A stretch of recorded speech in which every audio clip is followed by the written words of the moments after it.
Tiera, what would you do if you had a food truck and Keith Lee came to you? Yeah. And used his power of social media influence to put a spotlight on you and bless you with 4,000 US dollars. I really no, that's a real question. What would you do? Well, what you mean when you say bless me? Do you mean like he's coming to my food truck to spend $4,000? Is that what you mean? Well, he's coming to your food truck to spend money and give you $4,000. Oh, okay. Well, that means I am going to take a picture with Keith Lee. We're going to go live. We're going to go live on Facebook, Instagram, X, LinkedIn, and we're going to let everyone know that Keith Lee came to my place. He blessed us. He loved our whatever we're selling at our food truck. And we're going to post it. And we're going to get some likes. And we're going to get some attention out of it. Right. You're gonna you're gonna be thankful for the blessing, and you're going to use that exposure to boost up your business, right? That's what most people would do. Yeah, if it happened upon them. That's why not what somebody did something else. That's not what the owner of Sweetly, first of all, Sweetly Seasoned did. Okay, tell me about Sweetly Seasoned. Why I Google. So tell me about it. Sweetly Seasoned. It's a food truck. I want to say it was somewhere in Texas. I could be wrong about that. It doesn't even matter where it was. But the owner happened to invite a social media influencer to come and help her, right? And the influencer was basically helping her friend. The friend was the son of the owner. Okay, I'm just laying it out for you. And that friend of the son of the owner decided, hey, my brother cuts hair. We can make this a whole thing. She brings her brother along who's cutting hair. And what they decide to do is they use her influence to go live because they heard that Keith Lee's somewhere in town and they want to get his attention. They want him to come and patronize their business and put them on, which is what he's kind of been doing. He's been on this whole tear across the country in these different cities and either helping or hindering businesses. That how question you look at it, right? Yeah. I'll be honest. The algorithms aren't fair. I hadn't heard about Keith Lee ever until the Atlanta visit. And then that's when he came across my timeline. Was that the same for you? Like, absolutely. I was like, who is Keith Lee? I don't know. Tiera, I'm gonna tell you something. This is hilarious. When people were saying Keith Lee, I knew that there was a wrestler named Keith Lee. Yeah. But it wasn't the same Keith Lee. In fact, Keith Lee has surpassed the popularity of that particular individual. So the other Keith Lee may as well change his name because when you go and Google it, he's not gonna come up. But so he goes and he basically tells this woman, he's like, hey, I see you all doing a thing on live. He came, he patronized the business, and he tells her, I want to give you $4,000, right? I want to give $1,000 to the barber. Now, keep in mind, the barber is the owner's son's friend's brother. Okay. Oh, Jesus. Got it? All right. Okay. So he was just there, giving out haircuts or whatever, but, just charging a little whatever.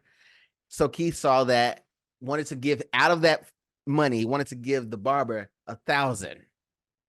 There's a video clip of him telling the owner of Sweetly Seasoned how he wants to break this money down. And when he tells her, oh, I want to give the barber $1,000, she went from grinning and being hysterical to, huh? Appreciate y'all for having us. I see y'all giving out haircuts and doing braids. So we want to leave $1,000 to the barber so we can cut everybody here for free.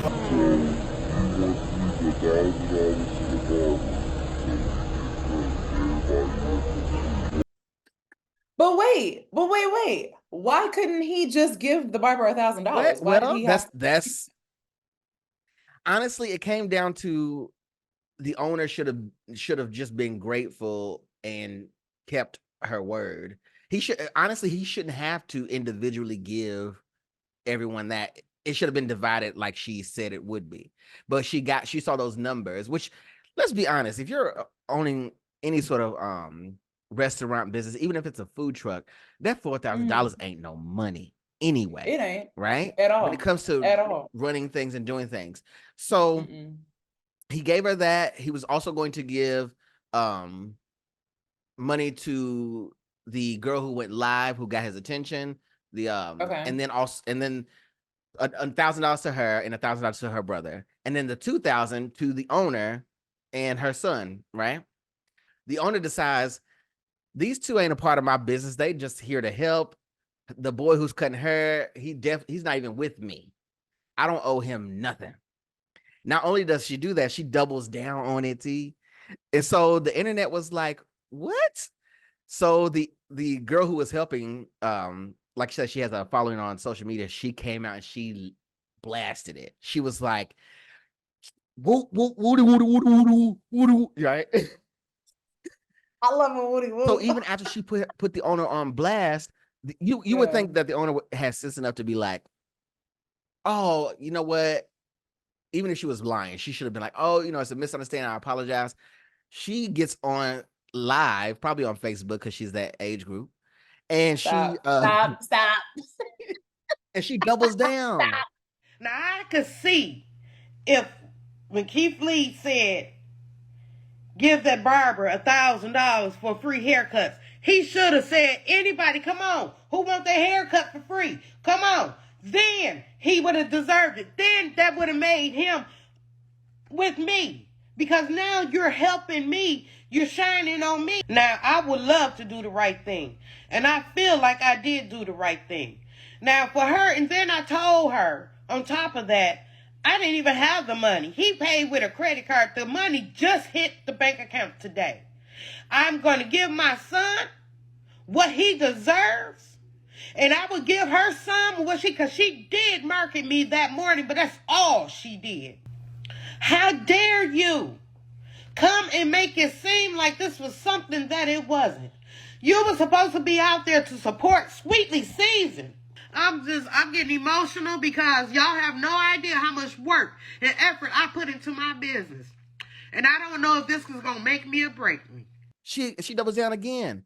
And then when she decided to open up the next day, the next day after, when she decided to open up, crickets, ghost town. Nobody was. The internet is a wild tool. Wild. It is, and like, I don't know. I'm conflicted about that though, T. Like, yeah, what she did was a little shady, a little, she had to do that. A little and then, shady. Of course, okay, it was shady. But what we all know, those of us who are, a part of the internet culture, we know that when you double down on the internet is when it really goes bad for you.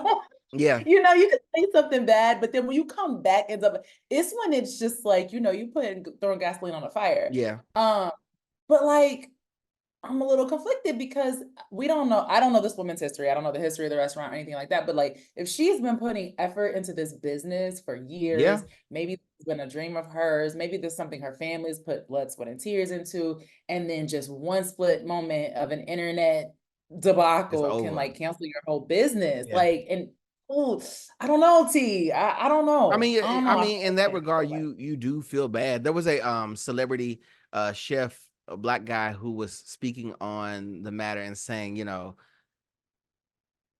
what she did was wrong, but this is someone now who isn't going to be able to just go and get a job because she's going to be associated with that.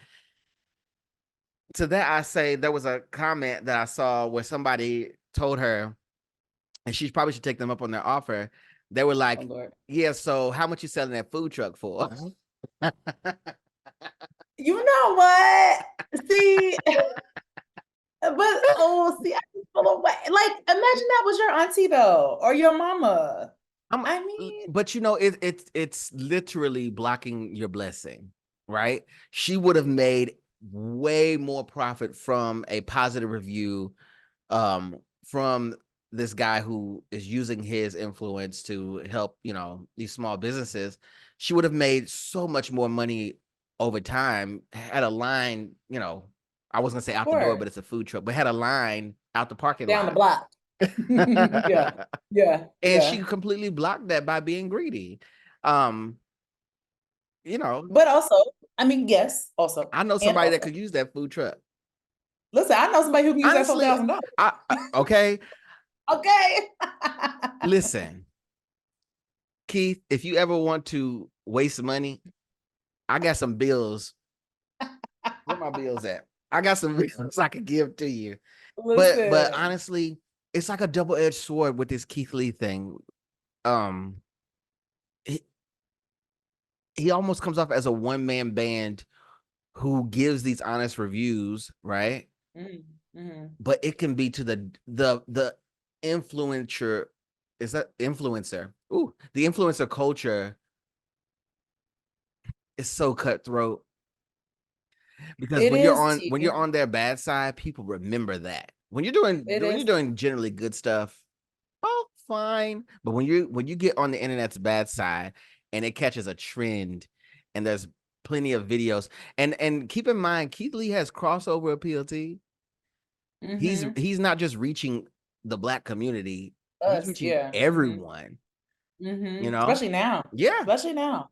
No, it's true, and like you said, it is such a double-edged sword because, again, just because we understand internet culture and influencer culture, like a lot of people who run businesses, mom and pop shops, regular restaurants, takeout places, they're not really well versed in the internet culture and how strong and powerful it is. So it's a good thing because it does let the regular consumer, the regular customer know, like, hey, this is what's going down at whatever restaurant. right. But on the flip side, these people are just trying to keep the lights on. They just trying to get the food hot. They not worried about certain stuff. And so it's like, now you also have to have a social media manager and you're just a mom and pop restaurant. You know what I'm saying? You got to have your granddaughter come in here and help you run your Twitter and see what's going on, because you also have to have a presence online. It's such a double-edged sword. But I mean, really she essentially asked for it. She campaigned for it, and he showed up. And when he showed up, her eyes got big, and it blew up in her face. And again, how much you selling that food truck for? Lord Jesus, you know what? Ubiquitous Blacks food truck, yes, coming to a city near you. Well, yes. moving on.